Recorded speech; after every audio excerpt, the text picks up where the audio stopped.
Muy buenas tardes a todos. Los saluda Liliana Ferrer, cónsul general de México en Sacramento, California.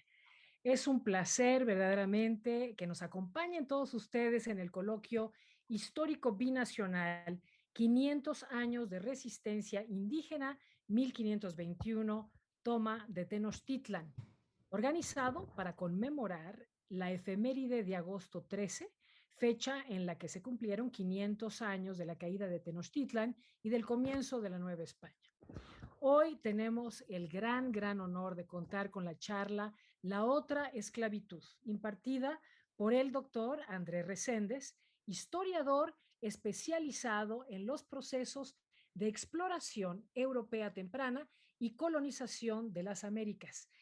El doctor Reséndez nos hablará sobre la esclavitud de los indígenas durante los procesos de colonización. Y este es un tema de gran relevancia en el marco del año de la reconciliación histórica que durante el 2021 el gobierno de México ha propuesto como tema central de las conmemoraciones históricas. Es además un tema de gran relevancia actual porque aún algunas minorías continúan luchando para obtener los derechos que merecen y por ello la discusión del doctor Reséndez se enfocará en los procesos e instituciones históricos sociales que les han mantenido marginadas hasta nuestros días. El doctor Reséndez obtuvo su doctorado en historia y una maestría en historia también del arte en la Universidad de Chicago. Su licenciatura la obtuvo en Relaciones Internacionales por el muy prestigioso Colegio de México y desde 2009 es profesor de Historia en la Universidad de California en Davis, mi alma mater, así que es un honor muy especial que nos acompañe el doctor Reséndez por ser sin duda alguna un gran ejemplo de orgullo mexicano para todos nosotros, especialmente aquellos que vivimos en California. El doctor Reséndez tiene un gran interés por el entendimiento de la exploración europea temprana y la colonización de las Américas, en particular de la región fronteriza entre Estados Unidos y México. Él también ha trabajado aspectos de la historia temprana del Pacífico y particularmente de los viajes pioneros de descubrimientos. Sus trabajos incluyen numerosos artículos, ensayos, capítulos y libros, los cuales han sido reconocidos con varios premios prestigiosos, entre ellos los que destacan Coral H. Tullis de 2005 por el mejor libro acerca de la historia de Texas. Primer lugar del premio California Book Awards por su libro acerca de la otra esclavitud, en del 2017, que yo ya leí y el cual estará abordando el día de hoy. Y también es receptor de la beca Andrew Carnegie 2020-2021, que es una beca de gran prestigio, la dan de manera muy selecta, así que es algo muy especial.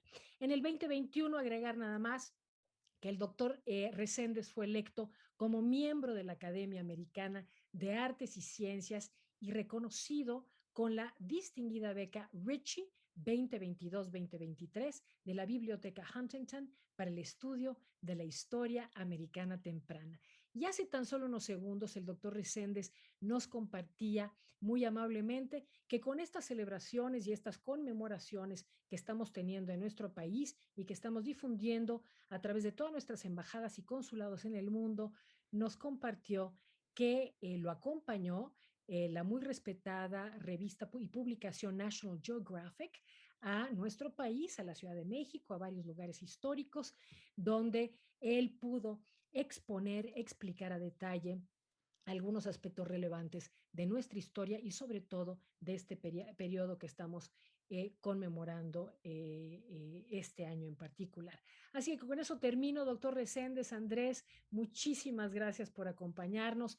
Qué honor, qué privilegio de verdad que acompañes al Consulado General de México en Sacramento y aprovechar para agradecerle al equipo del área político, cultural y económica, en especial a Juan Carlos Ruiz, que nos ha ayudado con la organización y coordinación de estos coloquios históricos maravillosos. Así que con esto es un placer darle la bienvenida al doctor Andrés Reséndez, a quien le cedo la palabra. Muchas gracias por acompañarnos. Al contrario, muchísimas gracias, Cónsul General Liliana Ferrer. Es un verdadero privilegio participar en las actividades del consulado y ligarme también a otras actividades en México y desde luego ser partícipe de este año tan importante de conmemoraciones que invitan a la reflexión histórica. Así que sin más, entro en materia. Eh, que en términos generales es, a ver, permítame un segundito, es la historia de la esclavitud, del esclavismo en el continente americano.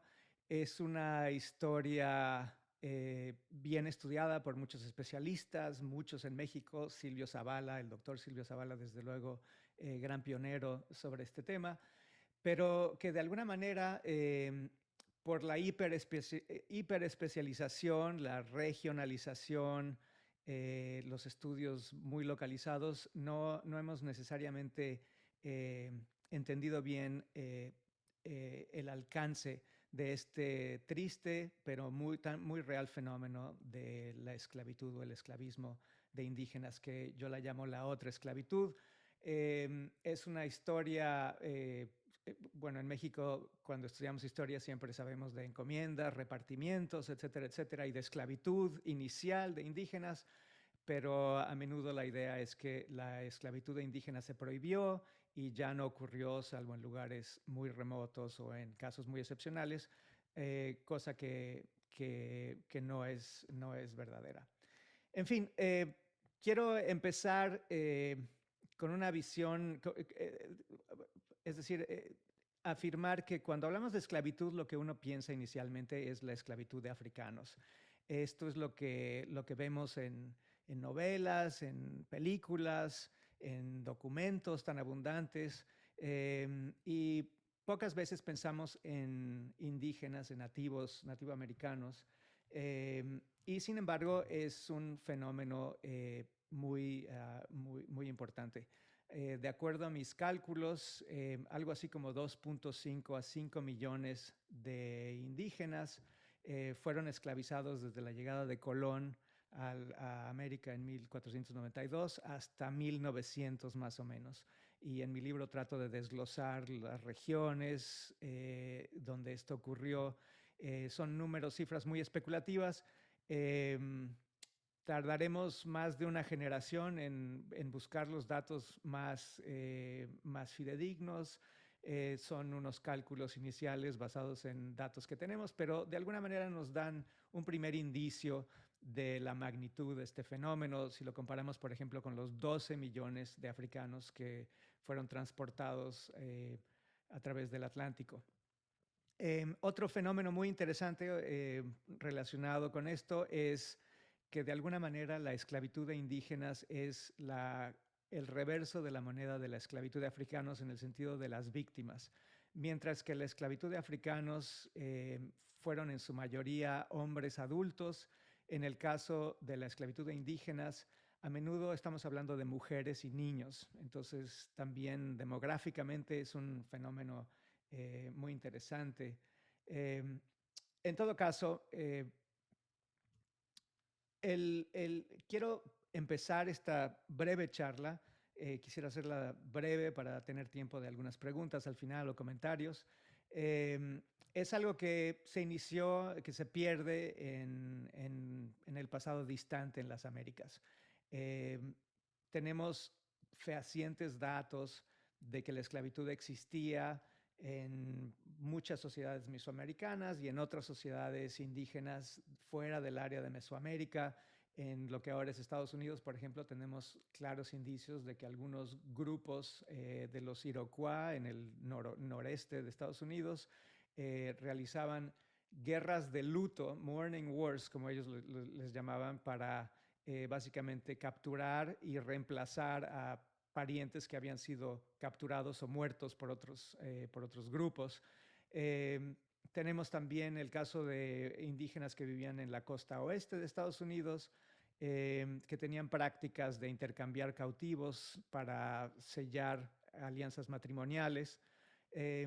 Y por supuesto en México conocemos muy bien la historia de los cautivos, de grupos como mayas o aztecas. Eh, lo, bueno, aquí les muestro un par de imágenes muy conocidas de ustedes, magnífico mural de Bonampak, donde claramente estamos viendo líderes mayas que están parados sobre lo que son claramente esclavos. En este sitio, en Quintana Roo, Sibanché, algunos de ustedes a lo mejor han estado ahí, epigrafistas han logrado descifrar los glifos que se usaban para referirse a los esclavos. Y por supuesto tenemos códices y otros indicios históricos, por ejemplo el Códice Mendoza que les estoy mostrando aquí, donde lo que tenemos son aztecas que tienen a otros individuos por el cabello. Y esto de hecho era una convención artística para denotar, y de hecho si ven la glosa en español aquí dice cautivo, para denotar gente que había sido cautivada. Ahora bien, en México a veces pensamos en estos cautivos que se usaban para sacrificios humanos y eso es completamente fehaciente y verdadero, pero también había muchos otros cautivos o esclavos que se vendían en tianguis, en mercados al aire libre, que no eran sacrificados y que se acercaban más a lo que nosotros pensamos como esclavitud.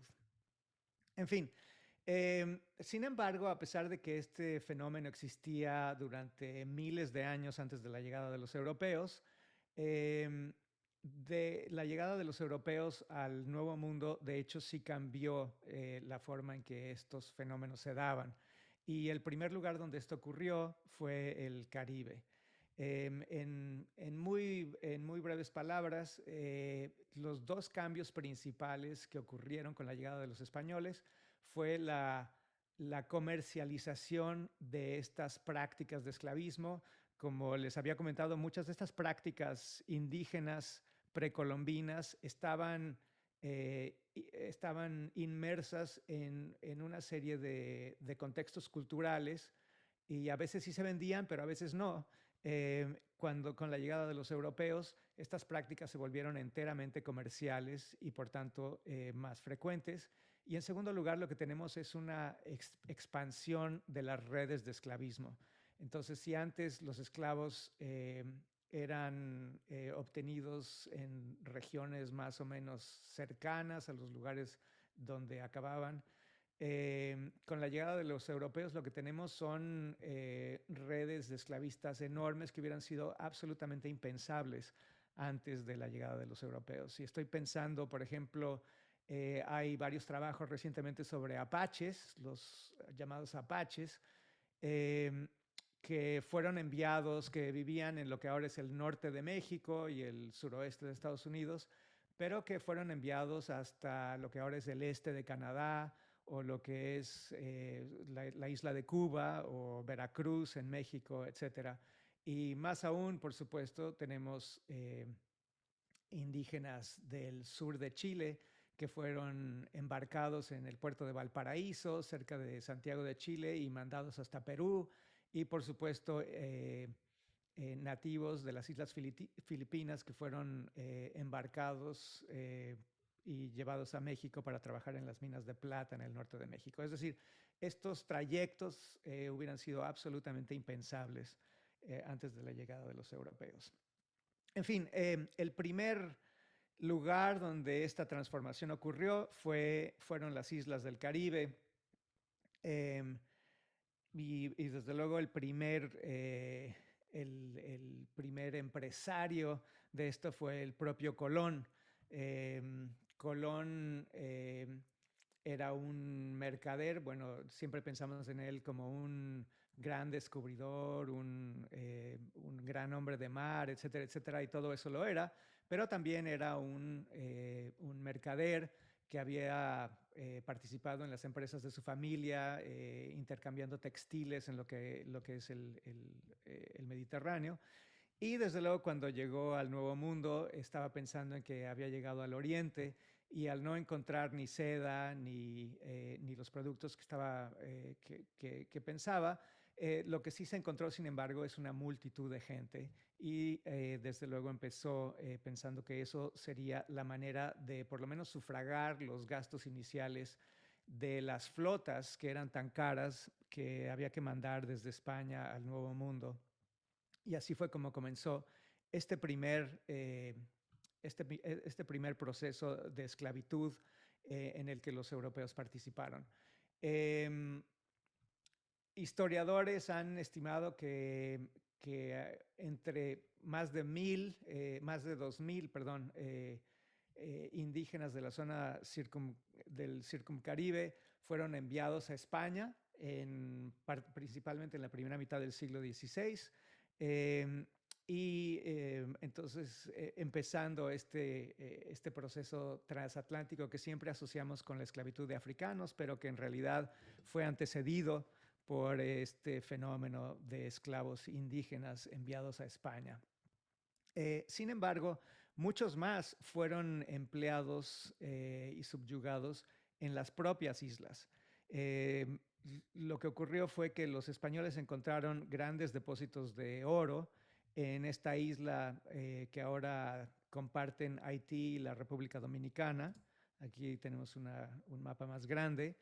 Eh, que fue que los españoles llamaron la Isla Española, que nos habla de que era el primer espacio de América que era propiamente español y en donde encontraron este oro que los propios indígenas les mostraron a los españoles. Los indígenas usaban el oro colgando de las orejas, de los oídos o bien de la nariz. Y les mostraron de dónde encontrar ese oro que básicamente consistía en escarbar un poco cerca de los ríos y sacar las pepitas de oro. Así fue entonces como los españoles empezaron a organizar cuadrillas y tenemos muy buena información al respecto porque Oviedo, uno de los primeros partícipes de esta empresa de explotación del oro, fue además uno de los más prolíficos cronistas. Y entonces de hecho él nos describe muy bien cómo funcionaba este sistema, los, eh, los españoles que deseaban explotar el oro, y todos lo deseaban, tenían que primero obtener lo que él llamaba una cuadrilla, es decir, un grupo de indígenas que hicieran el trabajo. Y esta cuadrilla, de hecho, se subdividía a su vez en tres grupos distintos que tenían distintas funciones, representadas por estas tres figuras que les estoy mostrando en la pantalla. La figura de la derecha representa el individuo que debía de escarbar, a veces con las manos, a veces con un palo, a veces con alguna especie de pala muy primitiva, para hacer acopio de la arena y las pepitas de oro que estaban mezcladas con la arena. Un segundo grupo consistía en indígenas que se dedicaban a transportar esta arena con oro a los ríos. Estas actividades normalmente había que hacerlas cerca de un río, un arroyo, etc. Y un tercer grupo, que a veces eran mujeres, eran las que sumergían esta batea, como se llamaba, este instrumento de madera donde ponían la arena, y meneaba la batea, como decimos, hasta sacar toda la arena y dejar las pepitas de oro al fondo. Esta actividad no parece terrible, salvo que pensemos que esto había que hacerlo 12, 14, 16 horas al día.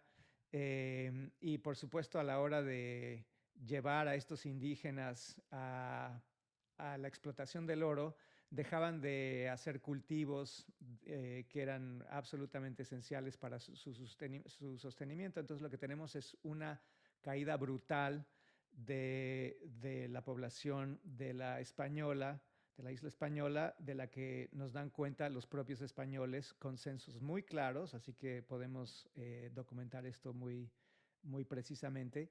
y antes de los reportes de epidemias, que es la explicación que normalmente se da sin gran evidencia. Eh, en fin, si quieren las preguntas y respuestas podemos abundar sobre este tema. El hecho es que la falta de trabajadores indígenas en Española y en otros lugares, en Jamaica y en Puerto Rico, que también tenían depósitos de oro, llevó a los españoles y a sus aliados a buscar nuevos indígenas en otras islas donde no había oro. Entonces, muy rápidamente se fueron a lo que ahora son las Islas Bahamas o las Lucayas, como le llamaban los españoles, y a veces les llamaban las Islas Inútiles porque no había más que gente y no había ningún producto que les interesara a los españoles. Entonces, tenemos una serie de licencias en esta época temprana, estamos hablando de 1510 a 1520, o sea, el primer auge de oro ocurrió de 1500 a 1510 y cuando cayó la población de la española.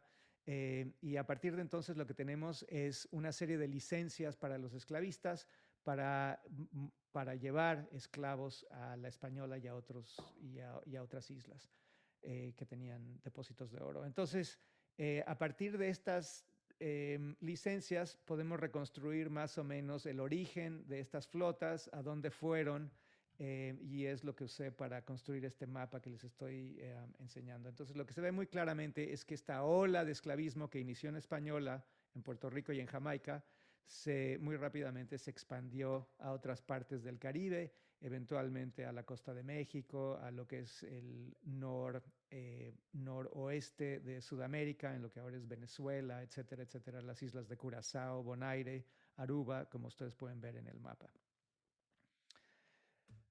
Bien, perdón. Eh, bien, este fue la primera gran actividad que dio pie a una primera oleada de esclavitud. Pero en realidad la fase del oro fue una fase que duró algunas décadas, se siguió con la explotación del oro, pero como todos ustedes saben, el fuerte de la actividad económica de Latinoamérica colonial fue la plata, no el oro. Y entonces lo que tenemos aquí, lo que les estoy enseñando es una gráfica, un gráfico que me costó muchísimo trabajo compilar, en donde estoy comparando los kilogramos de plata que se obtuvieron nada más en México a partir de 1520 hasta 1800, que fue el punto culminante de la explotación de la plata. Después de 1810, 1820, como saben, hubo un declive fenomenal de la explotación de plata, en parte porque con las guerras de independencia muchas minas se inundaron y una vez que el agua entraba en las minas, estas fuentes tan extraordinarias de riqueza se convertían básicamente en un hoyo inundado. No tenían bombas eléctricas o mecánicas para sacar el agua, así que era muy difícil explotarlas una vez que eso ocurría. Fue sino hasta muy entrado el siglo XIX cuando los niveles del final de la colonia fueron otra vez retomados por el México independiente. También quiero mostrarles perdón, en esta gráfica es interesante que las barras que tienen a la derecha de su pantalla corresponden al oro que fue extraído en California a partir de 1849, o sea, la fiebre del oro, San Francisco, etcétera, que en la historiografía norteamericana y la gente aquí en Estados Unidos siempre se imagina como la gran fiebre del oro y estas décadas desencadenadas. Y este es el número de kilogramos de oro que se obtuvieron en esas décadas en comparación con los kilogramos de plata que se obtuvieron durante 3 siglos. Entonces, el punto que quiero hacer es, primeramente, en términos básicamente de volumen, Lo que tenemos que pensar son 13 fiebres del oro repartidas en los siglos XVI, XVII y XVIII hasta principios del siglo XIX. En términos geográficos, no estamos hablando de un cuadrante de California, que es la fiebre del oro en California, sino de todas estas minas de plata que, que fueron desarrolladas en México. Como pueden ver aquí, tenemos minas del siglo XVI en triangulitos, del XVII en cuadritos y de circulitos del siglo XVIII. Y lo que tenemos es una cantidad de minas increíble que normalmente este es el censo más exhaustivo que pude encontrar de las minas de plata en México. Entonces, a veces se habla de las minas del norte de México o del altiplano, etcétera, ¿no? Guanajuato, Zacatecas, etcétera, etcétera. Pero en realidad lo que tenemos es un proceso que inició con el propio Cortés, que fue quien desarrolló algunas de las minas al sur de la Ciudad de México, eh, en dirección a Acapulco, como pueden ver. Eh, y de ahí una expansión a toda la costa del Pacífico de México y finalmente hacia el altiplano central y prácticamente hasta la frontera con Estados Unidos al norte. Y con algunas minas también en lo que ahora es el noreste de México, interesantemente. Entonces, en términos geográficos no hay comparación, en términos de volumen no hay comparación. Y la pregunta es, en el caso de la fiebre del oro, los historiadores de acá de Estados Unidos calculan que la fiebre del oro, esas décadas, nada más en California, atrajeron a unos 200,000 personas que de alguna manera buscaron hacer su fortuna en California. En México estamos hablando de 13 veces más, de una geografía mucho más amplia, pero que se da en unas circunstancias en que todos los extranjeros no pueden acceder a México porque la corona española prohibía la llegada de extranjeros a México y sobre todo prohibía la llegada de los extranjeros a las zonas mineras.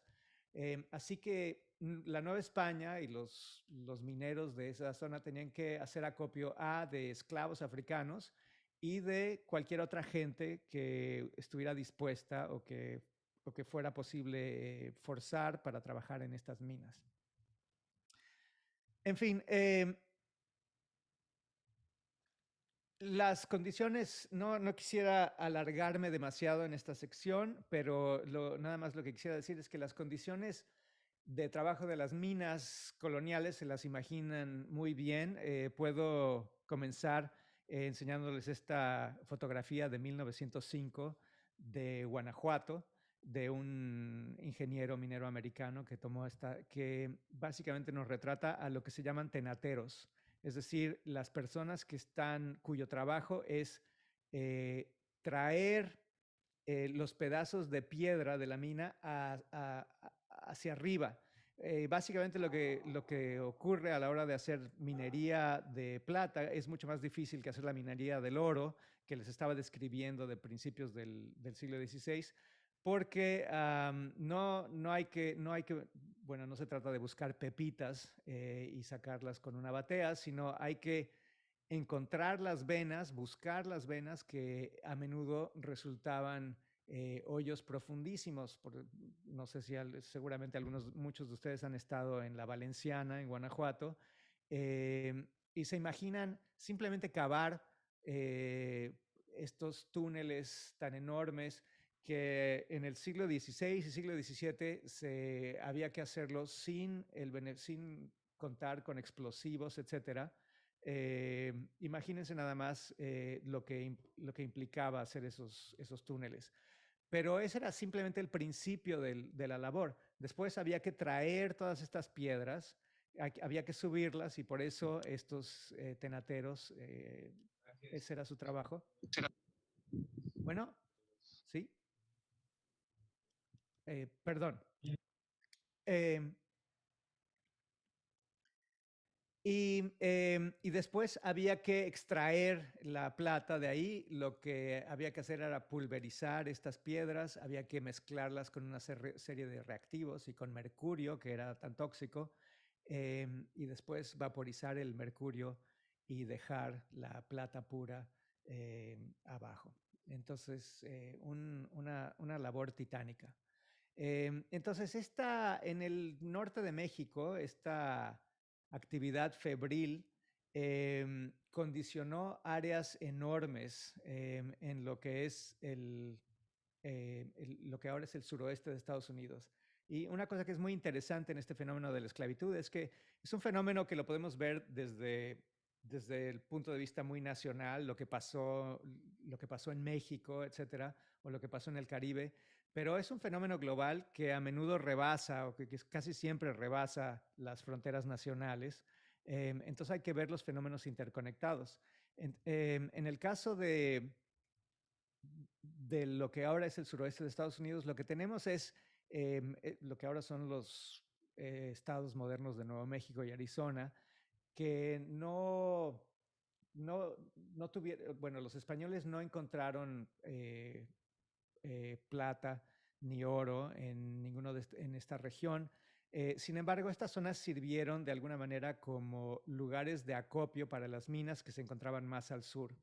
Eh, Llevaban todo tipo de productos y uno de los productos que llevaban de esta zona, específicamente de Nuevo México eh, y de Arizona también y de otros lugares, eran por supuesto esclavos indígenas. O básicamente para trabajar estas minas había que tener, los mineros usaban distintos mecanismos, usaban deudas, por ejemplo, para mantener a los trabajadores ahí en el mismo lugar, usaban repartimientos, es decir, forzaban a cierto porcentaje de la gente de los pueblos circundantes para que fueran a trabajar a las minas.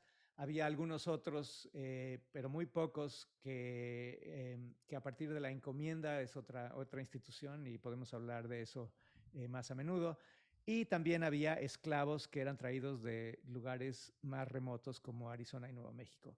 Y esto es lo que nos explica el porqué de algunos fenómenos que ocurrieron. Y en particular, me interesó mucho lo que aquí en Estados Unidos a menudo se llama este pueblo Revolt of 1680, la revuelta de 1680, una rebelión masiva que resultó en la expulsión de todos los colonos españoles de Nuevo México por un periodo de 12 años y que comenzó como un movimiento organizado de algunos de los pueblos. A ver, déjenme ver si puedo mover esto a este lado. Ok. Del pueblo de Taos, que a lo mejor algunos de ustedes han visitado. Estos pueblos, así los llamaron los españoles, eran comunidades indígenas sedentarias que vivían a base del maíz, que se habían asentado en el Río Grande y algunos de los, bueno, a lo largo del valle del Río Grande. Eh, y que de alguna manera estaban interconectados. Bueno, esta multiplicidad de gente se convirtió en uno de los atractivos para colonizar a Nuevo México y una vez que se abrieron estas minas al sur de Nuevo México, en particular esta mina de Parral, en lo que ahora es el sur de Chihuahua, que vale la pena visitar si no han ido, se convirtió verdaderamente en un fenómeno, en un polo de atracción de indígenas de distintas regiones de la costa oeste de México y de Nuevo México y, y llevó a esta insurrección masiva de 1680, de los 1680s, y lo que me parece muy revelador y que presento en este mapa que les estoy enseñando es que los corredores de esclavización, que son estas líneas que ven, corresponden muy bien con las áreas que finalmente se levantaron en esos años de 1680 y que culminó en esta expulsión de todos los españoles. En fin, Este fenómeno también afectó a otros grupos indígenas en la zona, en lo que ahora es el suroeste de Estados Unidos, algunas veces de forma sorprendente o particularmente interesante.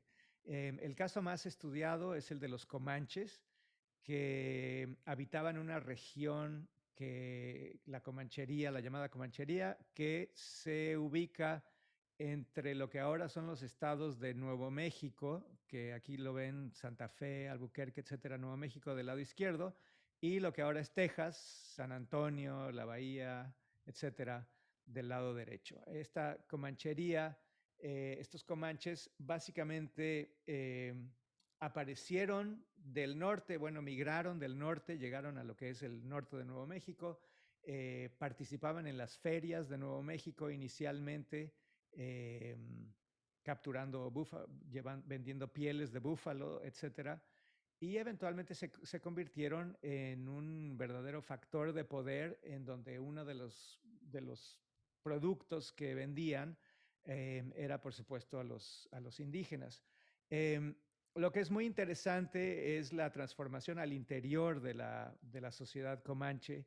La sociedad comanche, lo que tenemos es que muchos de los cautivos, o sea, los comanches no solamente capturaban y vendían a otros, sino que además adoptaban o incorporaban a varios de estos esclavos en su propia sociedad. Básicamente eran esclavos secundarios de las esposas, o sea, un comanche, un cazador comanche, era capaz de derribar a uno de estos búfalos o más en un corto periodo, pero luego quedaba el trabajo enorme de curtir las pieles, de procesar la carne, etcétera. Y para ello a veces usaban estos cautivos que, que en la sociedad comanche las incorporaban de alguna manera como esposas de la esposa principal del comanche. Y el otro grupo de cautivos que participaban en la sociedad comanche eran niños que a veces los ponían, a menudo los ponían a cuidar los caballos. Los comanches básicamente acumularon mulas y caballos como resultado de su buena fortuna y de sus actividades comerciales, y había que cuidarlos, y eso es algo que los propios comanches, los jefes de familia no estaban dispuestos a hacer, así que los niños, especialmente los cautivos, eran encargados de hacer esto. En fin, eh, quisiera traer eh,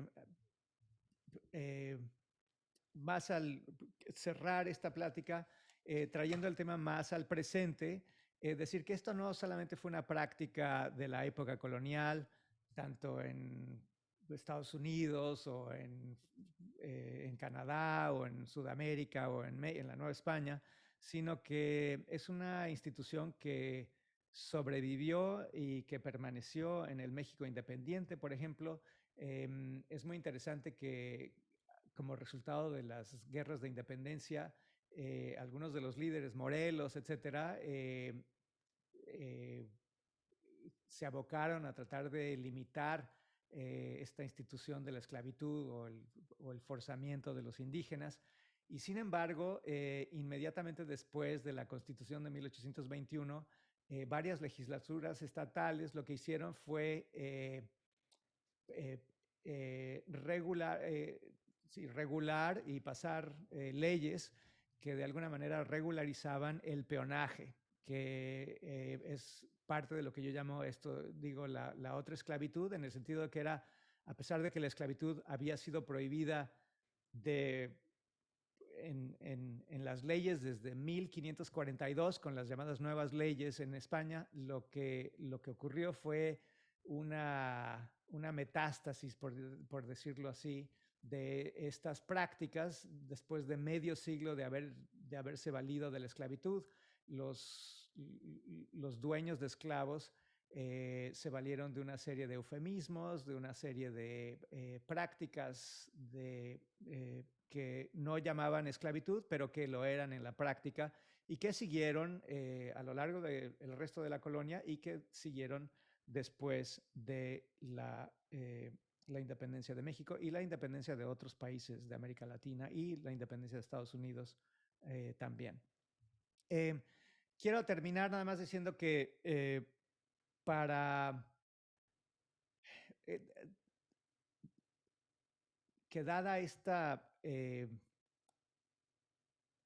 enorme influencia y esta dependencia tan enorme sobre la esclavitud indígena, terminarla resultó algo bastante difícil.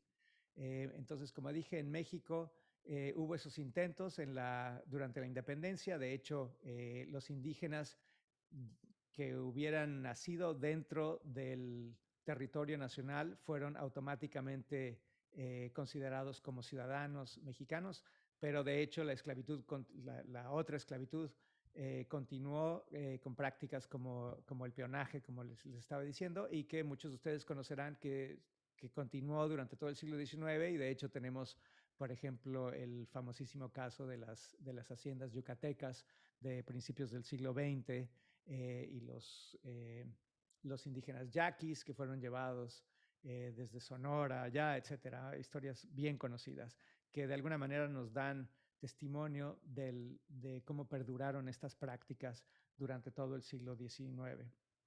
Eh, Estados Unidos hizo lo propio después de la guerra civil que acabó con la esclavitud africana. También introdujo el llamado 13th Amendment, esta legislación que no solamente acababa con la esclavitud, sino que además eh,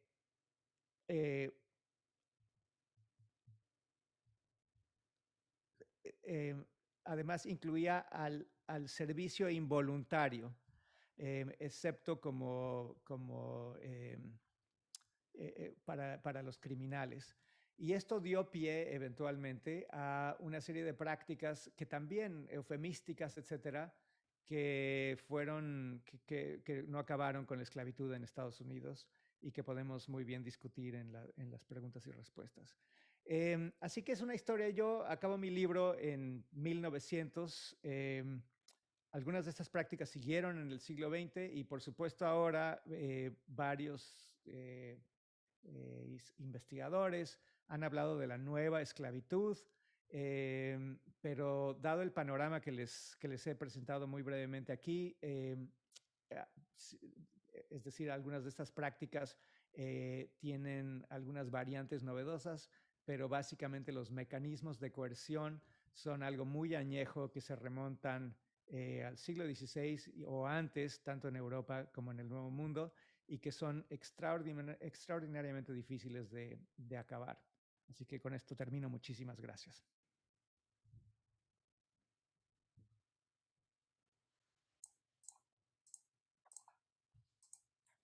Muchísimas gracias al doctor Andrés Reséndez por esta exposición acerca de la otra esclavitud. Creo que es un tema muy contemporáneo de alguna manera por lo que hemos estado viviendo de los movimientos de minorías, sobre todo en Estados Unidos. Recientemente hemos visto el surgimiento de movimientos como Black Lives Matter y cosas por el estilo que creo que tienen una raíz que se remonta quizá a estas épocas, ¿no? Y aunque, como bien dice, ya no existe como tal la esclavitud como una institución, pero sí existen las consecuencias el maltrato o de la injusticia, de la falta de esos recursos en esas comunidades que son minorías, de los migrantes de hoy en día, afroamericanos también, latinos, etcétera, ¿no? Es un tema muy, muy interesante, muy actual. En lo que recaudo algunas de las preguntas que tiene el público, las cuales me hacen saber que felicitarlo, que fue una muy clara exposición, que muchísimas gracias por sus conocimientos. Quisiera preguntarle, en un momento de su exposición hizo alusión a la encomienda. Y a mí me gustaría ahondar en esta estructura de la colonia porque pues existen varios artículos, ¿no?, que dan cuenta de ello. Viene a la mente, yo no soy experto en esta área, pero me interesa. Leí en algún momento un artículo que se llamaba Violencia, Esclavitud y Encomienda en la Conquista de América, ¿no? Me parece que es Aram y Andrade, me parece que son Obando Andrade. Entonces, sí, ¿qué puede decirnos sobre este tipo de estructuras, ¿no? Lo mismo se ha hablado también oficialmente, al menos, porque aquí creo que fue muy buena la distinción que hizo, que una cosa es que no se aceptara como tal la esclavitud y otra cosa es que no se llevara a cabo a través de la sumisión o del trabajo forzado de niños o de mujeres o de minorías. Eh, pero sí existían leyes, de las famosas leyes de Burgos o las ordenanzas de protección a los indígenas que al menos en el papel prohibían la esclavización de los indígenas. Pero sí sabemos que había caciques indígenas y que tenemos la cuestión, como ya le pregunto, de la encomienda. Entonces, ¿qué nos puede decir con respecto a la raíz colonial que dio pie a esto, por favor? Sí, muy brevemente, dos comentarios tengo al respecto. Primero, eh, déjame empezar con la corona española, porque es muy interesante. Esto es algo que no esperaba cuando empecé a adentrarme en estos temas. Eh, la corona española, de hecho, trató de minimizar y de prohibir este tipo de prácticas de forzamiento de trabajadores indígenas en el Nuevo Mundo. Para mi sorpresa, y lo que encontramos, siempre pensamos en la corona española como esta monarquía absolutista, pero lo que tenemos es básicamente un poder coartado que es incapaz de hacer valer sus propias leyes, que como digo, desde las nuevas leyes de 1542, prohibió sin ningún, o sea, en todo caso, la esclavitud de indígenas. Y sin embargo, el individuo, el funcionario que fue enviado al Perú, por ejemplo, para hacer valer las nuevas leyes, fue asesinado y su cabeza fue expuesta. El funcionario que mandaron a Nueva España para hacer lo propio fue recibido con luto y tuvo que rescindir varias partes de las nuevas leyes, forzado por las circunstancias. Entonces, la corona española juega un papel interesante en todo esto, tratando de abogar, en bueno, ciertos sentidos, por los derechos de los indígenas. De hecho, así comenzó todo, y rebasada en la práctica por los intereses creados en el Nuevo Mundo. O sea, número uno, lo que dices de la encomienda, eso es muy interesante. La encomienda es una institución que fue creada desde la primera colonización española, desde el Caribe, que después fue llevada a otras partes, a México y a otras partes bueno, al resto de América Latina. Y sin embargo, a pesar de que hablamos de encomienda, así como si fuera unitaria, en realidad lo que tenemos son distintas variantes de cómo ocurría la encomienda en distintas regiones. Entonces, nada más para darte un ejemplo, yo pienso que la encomienda en el centro de México, en lo que ahora es el Valle de México, no era esclavitud, en el sentido de que lo que tenemos es eh, o sea, básicamente las autoridades encomendaban a un pueblo de indios a algún conquistador o algún colonizador meritorio, ese pueblo. Y lo que acababa haciendo es que ese pueblo seguía viviendo bajo sus propias autoridades indígenas, desempeñando sus propias funciones económicas, y acababa básicamente pagando transfiriendo una parte de su producción al encomendero. Entonces, podemos pensar que la encomienda era una especie de sistema impositivo, de alguna manera, en el centro de México. En el norte de México, la encomienda funcionaba de una manera completamente distinta. Aquí estamos hablando de grupos indígenas que no estaban asentados en pueblos, sino que vivían de forma seminomádica, que no tenían un excedente de producción que le podían dar al encomendero. Entonces, básicamente lo que tenemos es colonizadores españoles que llegaban a esta zona, encontraban a un grupo seminomádico, lo pedían como para ser encomendados, y luego ellos establecían sus propias actividades, sus propios ranchos, y cuando necesitaban mano de obra, se iban, capturaban a estos indígenas, que cuando pensamos en nómadas, pensamos que, bueno, ¿y cómo los van a encontrar? Bueno, en realidad son nómadas, pero siguen circuitos muy claros para sobrevivir a partir de ciertos productos que pueden obtener en ciertas épocas del año. Entonces es muy fácil localizarlos y traerlos a punta de rifle, hacerlos que trabajen a la hora de la cosecha o del cultivo y luego dejarlos. Entonces, lo que tenemos es una forma cíclica de esclavitud, digamos. Entonces, es difícil hablar de una encomienda, pero sí lo que tenemos es ciertos matices de la encomienda, en ciertas regiones la encomienda, sí, desde luego, fue muy similar a la esclavitud. En ese sentido, también llama la atención esa descripción que hace de los pueblos nomádicos, que eran de alguna forma forzados a trabajar por periodos de tiempo y una vez que pasaba la cosecha, pues los dejaban otra vez libres para nuevamente volver. Porque, digo, no es lo mismo, pero es un poco, recuerda lo que pasa con los migrantes, o por lo menos lo que pasaba con los migrantes que venían en la cuestión cíclica, cuando las fronteras estaban un poco más abiertas.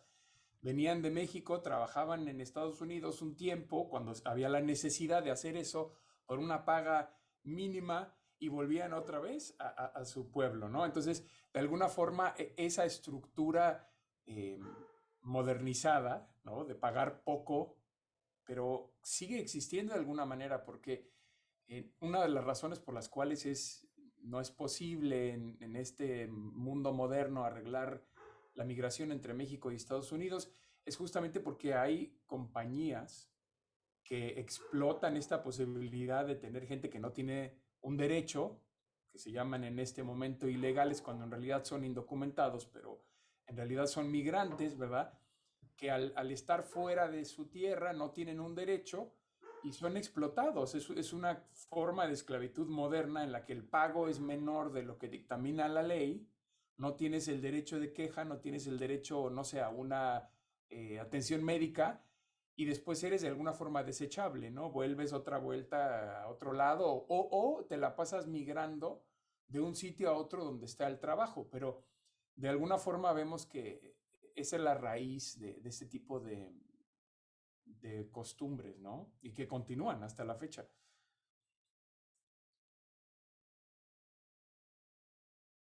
A ver, creo que se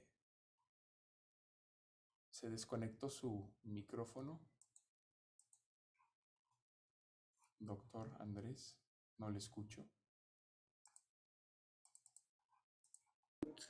Ok, perfecto. Ahora ya está.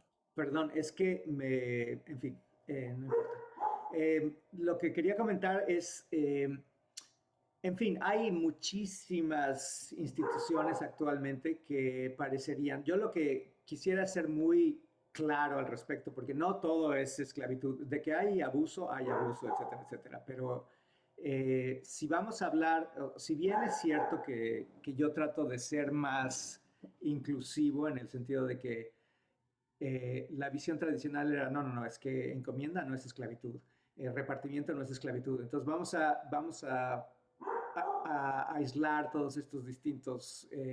Entonces lo que digo yo, bueno, para tratar de entender el fenómeno más globalmente, tenemos que encontrar algunas características en común que las caracterizan como esclavitud. Y esto me ocurrió porque a la hora de ver los documentos coloniales, encontraba que muchas veces había quejas de los propios forzados que decían, es que me tienen peor que un esclavo, a veces hablaban, peor, es que mis circunstancias son peor que las de un esclavo, o son como las de un esclavo, etcétera. Entonces, ¿cuáles son estas circunstancias? Yo pienso que se deben cumplir 4 en particular antes de que podamos hablar de esclavitud en el sentido de la otra esclavitud, que es que básicamente esta gente es capturada y llevada sin quererla de un lugar a otro. Esta característica se cumple en casi todos los casos. Segundo, una vez que están en el lugar de trabajo, no les permiten salir del lugar de trabajo.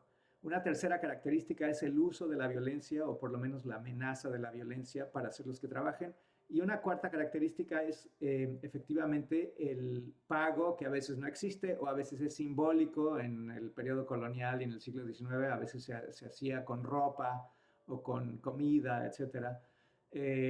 Entonces estas 4 características, en todo caso el pago era muy por debajo del nivel de mercado. Entonces estas 4 características para mí, porque si no, pues vemos esclavitud en todos lados, ¿no?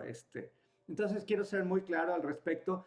tienes completamente la razón en el sentido de que hay gran abuso en los procesos migratorios y que en algunos casos estoy seguro que estamos hablando de casos de esclavitud en este sentido que más restringido del que estamos hablando. Pero sí quiero ser muy claro en qué es esclavitud y si vamos en fin, si vamos a hablar de esclavitud, es qué es y qué no es para que el término tenga algún sentido, ¿no? Me parece muy pertinente la aclaración y se lo agradezco.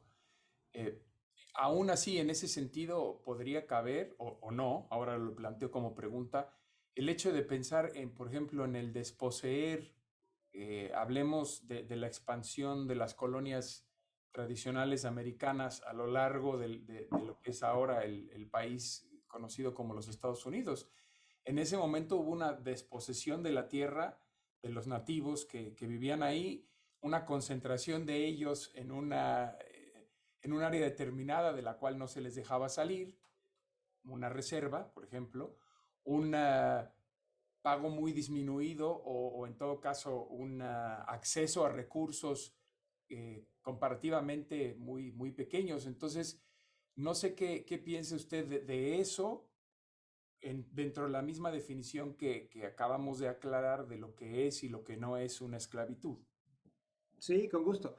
Eh, Hay toda una serie de estudios muy pormenorizados sobre el fenómeno de la esclavitud de nativoamericanos eh, que arranca desde el principio de la colonización de lo que ahora es el este de Estados Unidos, las colonias iniciales.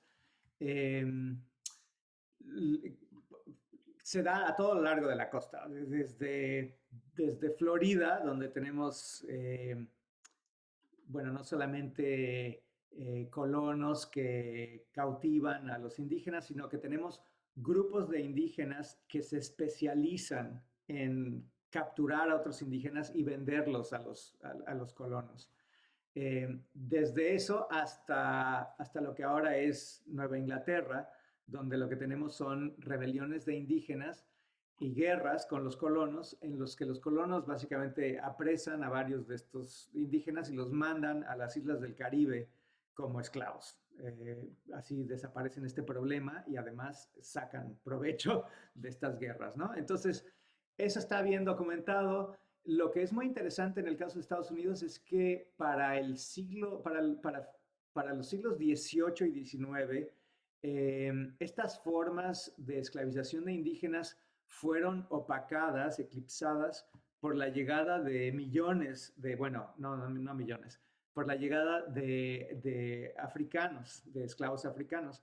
Entonces, la memoria histórica, sobre todo en lo que ahora es el este de Estados Unidos, es de la esclavitud de africanos, no de esta primera esclavitud más temprana colonial de la esclavitud de indígenas, pero de que existió, existió. Y por supuesto, incluso en los siglos XVIII y XIX, continuó ciertas formas de esclavización de indígenas, siguieron ocurriendo en esta zona.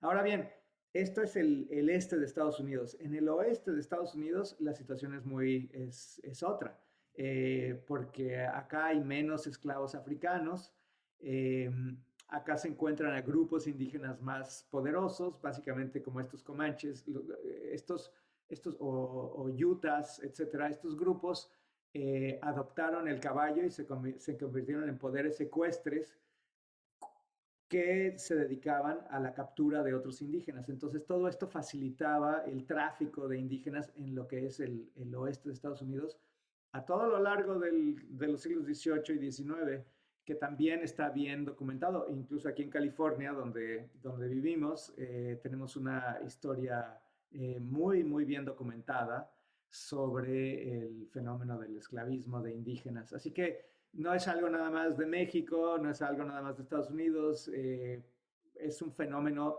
hemisférico, desde luego. Sí, claro, tiene toda la Y razón. además, quisiera hacer un último comentario. A menudo cuando se hablan de temas de esclavitud, eh, ahí está ese interés por buscar víctimas y victimarios. Pero en este fenómeno, desgraciadamente, lo que veo es la naturaleza humana en plena actividad. Es decir, todos aquellos que pudieron beneficiarse de esta práctica lo hicieron. O sea, estamos hablando de poderes coloniales europeos, estamos hablando de México independiente, de Estados Unidos independiente, de Venezuela independiente, etcétera, Centroamérica, Guatemala, etcétera. Y estamos hablando también de grupos indígenas que esclavizaron a otros grupos indígenas. Los únicos que no esclavizaron fueron grupos que por razones socioecológicas no les convenía traer más bocas que alimentar. Pero fuera de eso es un asunto de la naturaleza humana, como estábamos diciendo. Sí, ya lo comentaba también durante su exposición que los mismos indígenas tenían de alguna forma en una escala mucho más reducida y no necesariamente a través de la venta, pero que existía eso de apresar, y ya fuera para sacrificar, pero en ocasiones vendían también a los cautivos, ¿no? Entonces existía eso también, esa necesidad. Nos pregunta la cónsul general que si puede usted dar un poco más de detalles sobre el contenido de la entrevista que dio recientemente al National Geographic. Sí, con mucho gusto. No fue una entrevista, me pidieron que escribiera un artículo con motivo de los 500 años de la caída de Tenochtitlán. Y me enviaron a México una semana y la idea era no tanto como un historiador, sino que fuera a las calles y entrevistara a gente y me empapara un poco más de qué piensa la gente de esta tan importante conmemoración. Entonces, muy divertido, me pasé una semana haciendo eso, haciéndola de reportero y otras 2 semanas escribiendo el artículo. Y ahí está, con mucho gusto se los comparto. Habrá que buscarlo. ¿Cuándo salió? Ya salió hace 2 semanas, o sea, salió como hace 2 semanas. Muy bien. Muchas gracias, dice la cónsul general Quedo Andrés, por deleitarnos con esta gran charla. Lo mandan felicitar también por otros medios, que muchísimas gracias por esta tan interesante charla. Hay otra pregunta que nos hace la doctora Bianca Gentil. Dice, en su opinión, ¿qué tipo de prácticas podrían implementar los gobiernos para ayudar a las poblaciones indígenas a adquirir un mayor acceso a los recursos que fueron negados hace tantos años? Supongo que también tiene mucho que ver con esto del Black Lives Matter, ahorita esta situación de los pagos por haber sufrido esa esclavitud, que volvemos a lo mismo, se entienden más desde la perspectiva afroamericana porque es más reciente en la historia, pero lo mismo aplicaría para poblaciones descendientes indígenas, ¿no? Es una posibilidad. Realmente va a ser muy difícil, es decir, en el caso de los africanos, de los esclavos africanos, es muy fácil identificar quiénes eran, porque lo que tenemos son, bueno, tuvieron que cruzar un mar y entonces tenemos todo tipo de documentación en los barcos, tenemos nombres, tenemos ventas, contratos compraventas, etcétera, en fin, testamentos. Entonces, podemos identificar a los esclavos muy fácilmente. En el caso de la esclavitud de indígenas, era una práctica tolerada, ilegal. Entonces, encontrar datos muy precisos de las víctimas es infinitamente más difícil. Entonces, yo creo que pensar en una posibilidad de pagos, como dices, va a ser muy complicado dado el estado de la documentación sobre este fenómeno. Sin embargo, he dado charlas en muchísimos lugares y a veces me encuentro con nativoamericanos que dicen, bueno, finalmente alguien presentó algo de lo que nosotros hemos sabido desde siempre o cosas así. Entonces, yo pienso que un primer paso es simplemente tener conciencia de esta historia poco conocida todavía, pero que está siendo dada a conocer, para entender un poquito la magnitud y el proceso histórico de esta otra esclavitud y de este otro grupo. Sí, a mí me parece muy interesante que a través de la historia podemos reeducarnos y podemos reentender la realidad del día de hoy, verla con otros lentes, ¿no? Porque obviamente tenemos que poder juzgar la dimensión histórica dentro de la cuestión sociocultural en su momento, ¿no? Verlo hacia atrás con un lente moderno no suele ayudar mucho para poder comprender la realidad de lo que vivían. Es interesante, yo he platicado con algunos amigos y muchos amigos estadounidenses, ciudadanos, pues conocen mucho sobre la historia de la llegada del Mayflower, por ejemplo, ¿no? 1620. Sin embargo, no conocen sobre la llegada del White Lion de 1619, que fue un año antes y que trajo los primeros esclavos africanos a la costa estadounidense, ¿no? Entonces, simplemente el charlar de esto, del darle visibilidad a este tema tan importante, el recordarlo en su contexto y entenderlo a lo largo del tiempo, creo que es un ejercicio filosófico y mental muy importante de hacer. Pues me pregunta también la cónsul Yuriko Garcés que si hay documentación sobre cómo fue la convivencia de esclavos afroamericanos con esclavos nativos indígenas, por ejemplo, si hubo problemas, hubo dificultades entre ellos, hubo revueltas, hablábamos de algunas revueltas que presentó en el pasado, a lo mejor uno pensaría que quizá por estar en circunstancias similares, pues encontrarían causas similares, ¿no? No sé si sea... Y en ese sentido también quería preguntarle, dado la experiencia que tiene, si en algún momento se trajeron esclavos asiáticos, por ejemplo, las Filipinas, con toda la llegada a esto, ¿no? Entonces, no sé qué, o al revés, se llevaron nativos hacia allá. ¿Qué nos puede decir sobre esto, doctor? Gracias. Sí, claro. Gracias por sus preguntas. Brevemente, en términos de las relaciones entre esclavos africanos y esclavos indígenas, hay de todo. Tenemos grupos indígenas que tienen esclavos africanos y viceversa. Y lo que a mí me parece más sorprendente es tenemos en el mismo lugar de trabajo todos estos grupos al mismo tiempo. Entonces, por ejemplo, en la mina de Parral, de la que estaba hablando, en Chihuahua, lo que tenemos son esclavos indígenas que son comprados por 60 pesos o 120 pesos, esclavos africanos que valen 400, 500, 600 pesos. Tenemos africanos libres e indígenas libres y todos ellos comparten un mismo espacio, que es algo difícil de entender, pero que se daba. Y desde luego el precio del que estamos hablando estructuraba el espacio de trabajo.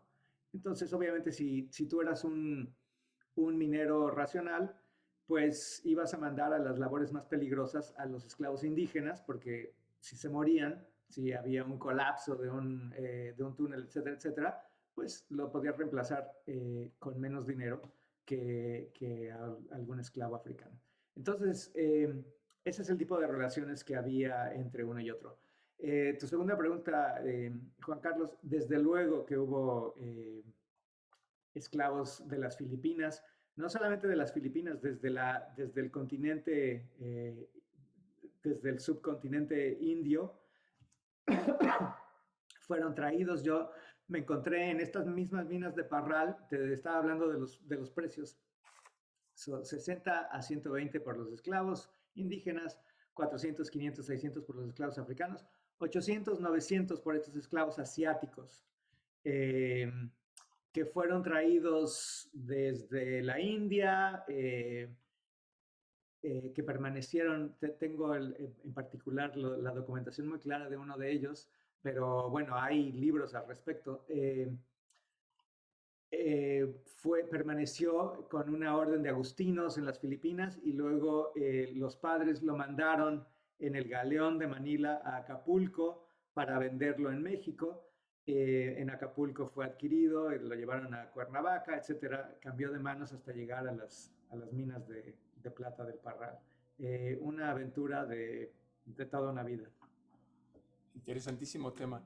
Pues no queda sino agradecerle al público por su tiempo y desde luego al doctor Andrés Reséndez por esta maravillosa charla.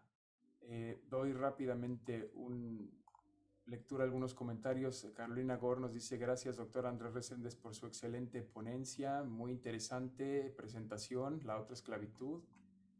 Muchísimas gracias a todos.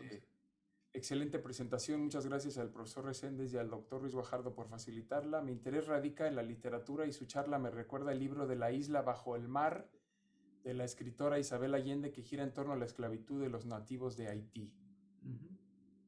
Así Pues, es. muchísimas gracias por su tiempo, doctor. Al contrario, gracias a ustedes, gracias a la cónsul general Liliana Ferrer y a todos ustedes, muchísimas gracias. Ha sido un placer estar con ustedes. Creo que la cónsul quería despedirse, veo ahí que... ok. Hasta luego, entonces. Un privilegio. Muchísimas Igualmente. gracias. Gracias. A todos por Adiós. acompañarnos. Chao. Gracias a todos. Hasta luego. Gracias. Buenas tardes. Adiós.